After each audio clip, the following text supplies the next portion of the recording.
She remembers the accident clearly, the wet road, the headlights, the silence that came after, not darkness, not pain, just an immense and total quiet, like the world had simply stopped bothering with her. And then she woke up. In her bed, in her apartment. Coffee already brewing in the kitchen, exactly the way she liked it. 2 sugars, a splash of oat milk. Her cat, Miso, curled at the foot of the duvet. For the first 3 days she told herself it had been a dream. A vivid one.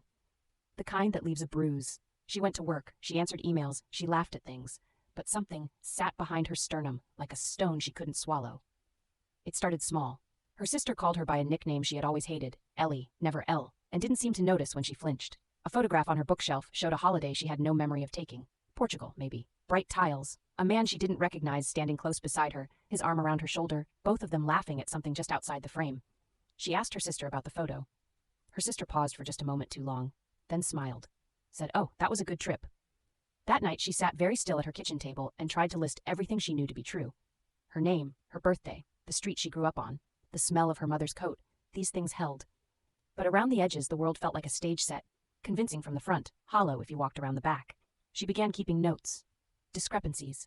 The coffee shop on her corner that she was certain used to be a bookstore. A scar on her left wrist she had no explanation for. A dream that repeated every few nights, the quiet road, the headlights, and then a door. Not darkness. A door, plain wood, slightly ajar, and on the other side of it, light and the faint sound of her own voice saying something she could never quite hear. She found one other thing.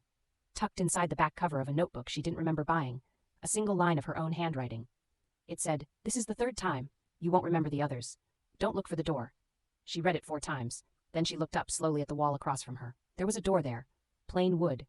Slightly ajar. She was almost certain it hadn't been there this morning. The light on the other side was warm and familiar. The way a place feels when you've been there before and loved it, even if you can't name when.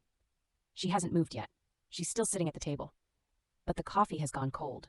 And somewhere in the apartment, Miso is making a sound she has never heard a cat make before. Not distress, not warning, something closer to recognition.